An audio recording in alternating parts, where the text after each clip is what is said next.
বাবু, একদম ইনট্যাক্ট মাল আছে, চেক করে দেখবেন, তবে রেট কিন্তু বেশি। দোস্ত, প্রথমবার এসেছিস, ইনটেক মাল বুক কর, মজা পাবি। প্রতিদিন নতুন নতুন ভালোবাসার গল্প পেতে আমাদের চ্যানেলটি সাবস্ক্রাইব করে বেল বাটনে ক্লিক করুন। ছোট থেকেই একাকিত্ব আমার সঙ্গী। মা বাবা দুজনেই চাকরিজীবী। আমার সাথে কথা বলার সময় হয় না তাদের। যখন যা দরকার তখন তাই পেয়ে যাই, শুধু আমাকে সঙ্গ দেওয়ার মতো কাউকে পাই না। ছোট থেকেই বড় হয়েছি এক বুয়ার কাছে। নিজের মা কখনো আমাকে খাইয়ে দেয়নি। সকালে আর রাতে মা বাবা একবার গুড মর্নিং আর গুড নাইট বলে, ব্যাস এতটুকুই শেষ। সারাদিন আর কথা হয় না। একাকিত্ব কাটাতে রিয়া নামের একটা মেয়ের সাথে রিলেশন শুরু করেছিলাম, কিন্তু সে সবসময় আমার টাকার পেছনে পড়ে থাকতো। প্রতিদিন শপিং আর খাওয়া দাওয়া করতে হতো। রাতে যখন ফোন দিতাম কথা বলার জন্য, তখন সে বলতো সারাদিন ঘোরাঘুরি করে সে ক্লান্ত, এখন কথা বলতে পারবো না। দিন শেষে নিজেকে সেই একাই লাগতো। বন্ধু বান্ধবদের সাথে কথা বলতে গেলেই তারা বিজি তাদের প্রেমিকা নিয়ে। কোনো কিছুর অভাব না থাকলেও একাকিত্ব আমাকে শেষ করে দিচ্ছিল। একাকিত্ব থেকে কোনো কিছুতেই মুক্তি পাচ্ছিলাম না। একদিন হুট করেই এক বন্ধুর সাথে পতিতাপল্লীতে আসলাম। জানি না কেন এসেছিলাম, তবে এখানে এসেই আমার একাকিত্ব দূর করার ওষুধ পেয়ে গিয়েছিলাম। পতিতাপল্লীতে ঢুকতেই এক মহিলা বলে উঠল, বাবু, একদম ইনট্যাক্ট মাল আছে, চেক করে দেখবেন, তবে রেট কিন্তু বেশি। দোস্ত, প্রথমবার এসেছিস, ইনটেক মাল বুক কর, মজা পাবি। আমি ইমনের কথার কোনো জবাব দিলাম না। ইমন এবার ওই মহিলার উদ্দেশ্যে বলল, কাকি, তোমার নতুন মালের রেট কত? 7,000 টাকা লাগবে। এত বেশি? তোমরাই প্রথম, কাল কিনে আনছি। আমি একটু মেয়েটাকে দেখতে চাই। দেখা দেখে চলবে না, কাম করতে চাইলে 7,000 টাকা দিয়ে তারপর যেতে হবে। ইমন তুই টাকা দে, আর আমাকে মেয়েটার কাছে নিয়ে যেতে বল। কাকি, আমার বন্ধুকে ওই মেয়েটার কাছে নিয়ে যাও, তোমার টাকাটা আমি দিচ্ছি। ওই শিলা, সাহেবের নতুন মালের রুমে দিয়ে আয়।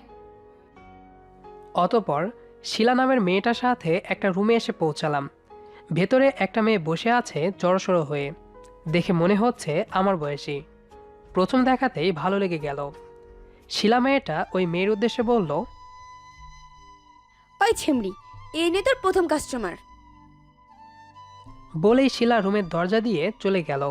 আমি মেয়েটার দিকে এগিয়ে যেতেই মেয়েটা কাঁদতে কাঁদতে বলল, দয়া করে আমাকে কিছু করবেন না, আমি আগে কখনো এসব কিছু করিনি। ওরা আমাকে জোর করে এখানে নিয়ে এসেছে। দেখুন, আমি এসব করার জন্য এখানে আসিনি। এক বন্ধু আমাকে নিয়ে এসেছে। আপনার নাম কি? চারুলতা। আপনার বাড়ি কোথায়? আমার কোনো বাড়ি নেই, এতিমখানাতে বড় হয়েছি। একজনের বাড়িতে কাজ করতাম, সে আমাকে এদের কাছে বেচে দিয়েছে। আমি আপনাকে আমার সাথে আমার বাড়ি নিয়ে যেতে চাই। যাবেন আমার সাথে? এরা আমাকে এখান থেকে বের হতে দিবে না, বাকিটা জীবন আমাকে এখানেই থাকতে হবে। আপনি যদি রাজি থাকেন তবে আমি আপনাকে এখান থেকে কিনে নিয়ে যাব। আমাকে দিয়ে আপনার কী লাভ? আপনিও কি এদের মতোই আমাকে দিয়ে ব্যবসা করাবেন? না। তাহলে আমাকে দিয়ে আপনি কি করবেন? জানেন, আমার কোনো কিছুর অভাব নেই, শুধু আমার সাথে কথা বলার মতো কেউ নেই। তাই আপনাকে নিয়ে যেতে চাচ্ছি। আপনি শুধু আমাকে সঙ্গ দিবেন, তাহলেই হবে। আপনি যা বলবেন আমাকে তো তাই করতে হবে। আপনি একটু অপেক্ষা করুন, আমি আসছি। চারুলতার রুম থেকে বের হয়ে সোজা সর্দারনি মহিলার কাছে গেলাম। ইমনকে কোথাও দেখতে পেলাম না। আমি ওই মেয়েটাকে আমার সাথে নিয়ে যেতে চাই। কতদিনের জন্য নিবেন সাহেব? আমি সারা জীবনের জন্য নিয়ে যেতে চাই। ওকে নিয়ে আপনি কি করবেন? সেটা তোমার জানতে হবে না, শুধু এটুকু বলো ওকে আমার সাথে নিয়ে যেতে হলে কি করতে হবে। ওকে পাক্কা 30,000 টাকা দিয়ে কিনছি। ওকে একেবারে নিয়ে যেতে চাইলে 40,000 টাকা লাগবে। ঠিক আছে, আমি টাকার ব্যবস্থা করছি। অতপর ইমনকে সাথে নিয়ে পতিতাপল্লী ত্যাগ করলাম। সোজা ব্যাংকে আসলাম। প্রয়োজনীয় টাকা উঠিয়ে আবার চলে আসলাম পতিতালয়ে। টাকা পরিশোধ করে চারুকে নিয়ে বাইরে আসলাম। এবার কি করবি? কি করব? বাড়িতে যাব। তোর বাবা মাকে কি বলবি? বলবো আমরা একে অপরকে ভালোবাসি এবং আমরা বিয়ে করেছি। তোর কথা বাবা মা মানবে? ওসব পরে দেখা যাবে। এখন আমি বাসাতে যাব। তবে তার আগে আপনাকে কিছু বলতে চাই চারু। বলুন। তুমি আমাদের সাথে বাড়িতে যাবে আমার বইয়ের পরিচয়ে। আর যদি পারো আমার মা বাবার সামনে চুপচাপ থাকবে। বাকিটা আমি সামলে নেব। তাহলে এখন বিয়ে করবি? না, আমরা বিয়ে করব না, শুধু স্বামী স্ত্রী সেজে থাকব। অতঃপর আমি চারুকে সাথে নিয়ে বাড়িতে ফিরে আসলাম। এখন বিকাল। মা বাবা কেউ এখন বাসাতে থাকে না। তারা রাতে একসাথে খাওয়া দাওয়া করে বাড়িতে ফিরে। আসার সময় আমার জন্য খাবার নিয়ে আসে। মায়ের হাতে রান্না কখনো খাওয়া হয় না আমার। সকালে আর দুপুরে বোয়া রান্না খেতে হয়। চারুকে আমার রুমে নিয়ে আসলাম। এখন থেকে এই রুমে থাকতে হবে। এটা আমার রুম। এত বড় রুমে আপনি একা থাকেন?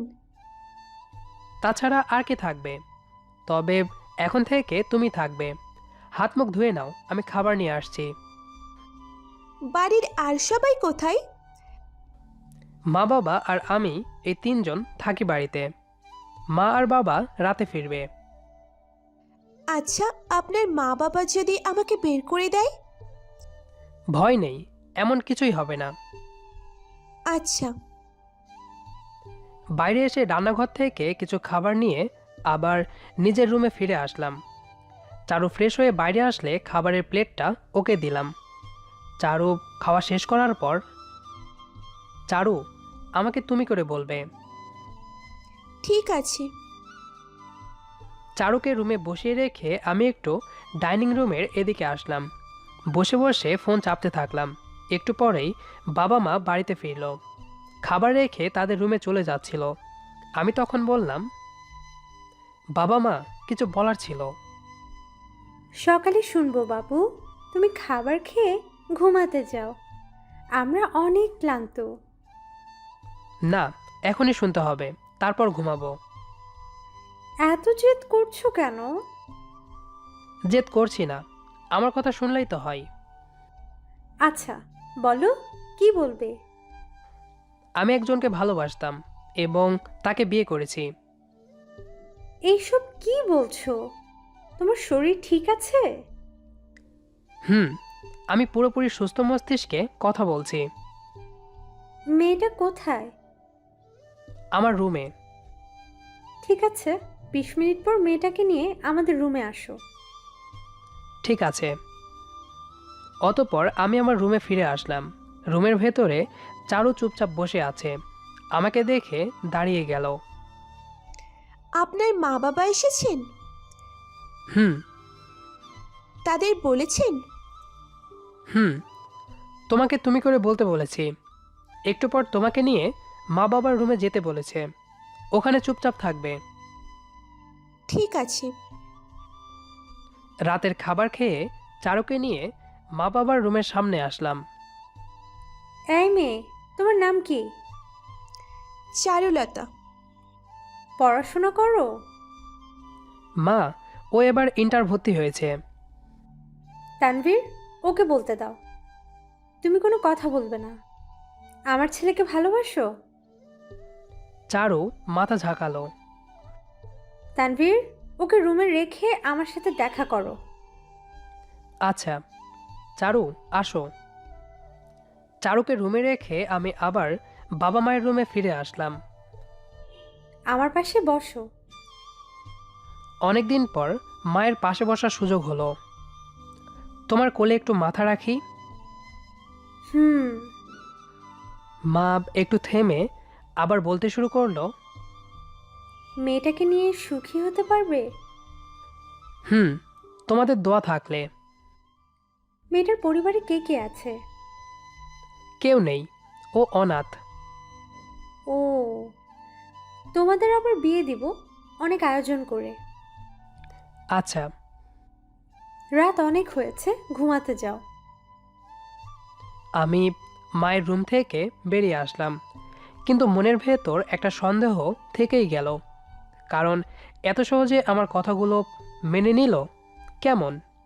আর তাছাড়া চারু মেয়েটাকে আমি ঠিকমতো চিনি না, ওকে কিভাবে বিয়ে করব? রুমে এসে দেখি চারু চুপচাপ বসে আছে।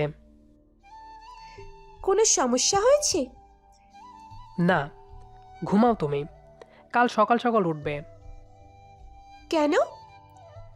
তোমাকে নিয়ে বাইরে যাব, আর আমাকে তুমি করে বলবে। আচ্ছা। খাটের মাঝখান বরাবর একটা কোলবালিশ রেখে ঘুমিয়ে পড়লাম। সকালে ঘুম থেকে উঠে দেখি চারু এখনো ঘুমাচ্ছে। চারুকে ডেকে তুললাম, উঠে ফ্রেশ হয়ে নাও। আচ্ছা। দুজনে ফ্রেশ হয়ে বাইরে বের হওয়ার জন্য রেডি হয়ে নিলাম। কোথায় যাবেন এখন? তোমাকে বলেছিলাম তুমি করে বলার জন্য। একটু সময় দেন, হুট করেই কি তুমি বলা যায়? আচ্ছা, তবে বাবা মায়ের সামনে কখনো আপনি বলবেন না। আচ্ছা, কিন্তু যাবেন কোথায়?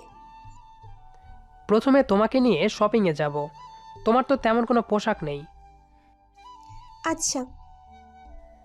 আমার নিজের বাইক আছে, তবে বাইক চালানো আমার পছন্দ নয়, তাই একটা রিক্সা করে দুজনে শপিং মলে আসলাম। এখানে আমাদের নিজেদের কয়েকটা দোকান আছে। চারু, তোমার যা যা পছন্দ হয় নাও। আচ্ছা। বেশ কিছুক্ষণ ধরে কয়েকটা কাপড় দেখে সিম্পল একটা ড্রেস পছন্দ করলো। এইটা নিব? একটাতে হবে? তো কতগুলো নিব? এই একটা ড্রেস কতদিন পরবা? আমি দোকানের ম্যানেজারকে বললাম, রায়হান ভাই, আরও 5-6টা ড্রেস প্যাক করে দিন। আচ্ছা। শপিং শেষে যখন দোকান থেকে বের হচ্ছি তখন চারু বলল, টাকা দিবেন না? এটা আমাদের দোকান। ও। চারুকে সাথে নিয়ে মল থেকে বেরিয়ে আসলাম। পাশে একটা চটপটি ফুচকার দোকান। অবশ্য আমি সব পছন্দ করি না, তবে একজন মেয়ে হিসেবে চারু এগুলো পছন্দ করতেই পারে। চারু, ফুচকা খাবে? না। পছন্দ করো না?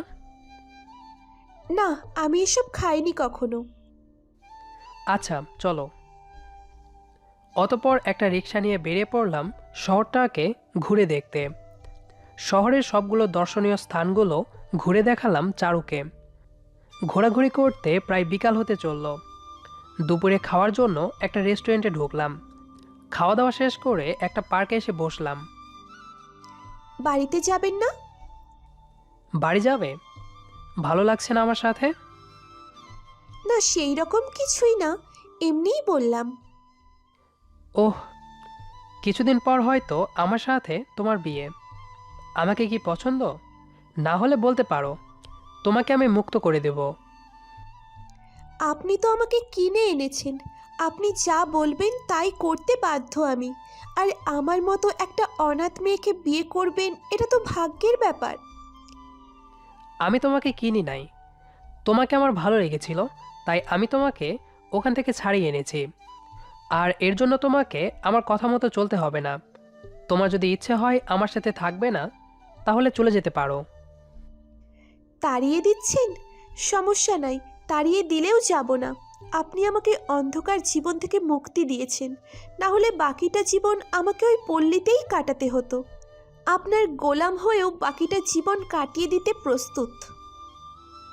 গোলাম হতে হবে না, তবে আমাকে একটু ভালোবাসো আর সঙ্গ দিলেই হবে। চলুন, সন্ধ্যা হয়ে গেল। হুম। চারুর সাথে মোটামুটি একটা ভাব হয়ে গেল।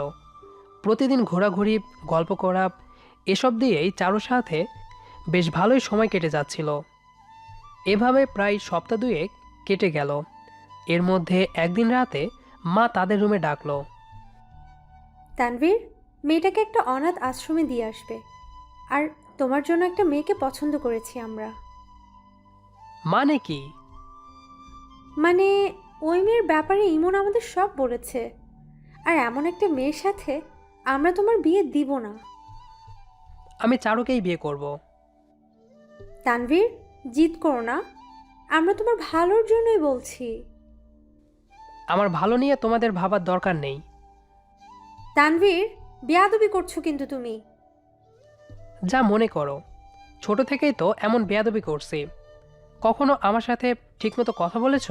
আমি কি চাই, কেমন আছি, এসব নিয়ে ভেবেছ? এতদিন যখন ভাবনি, তাহলে আর কিছু ভাবতে হবে না। আমার কথা শুনে মা চুপ হয়ে গেল।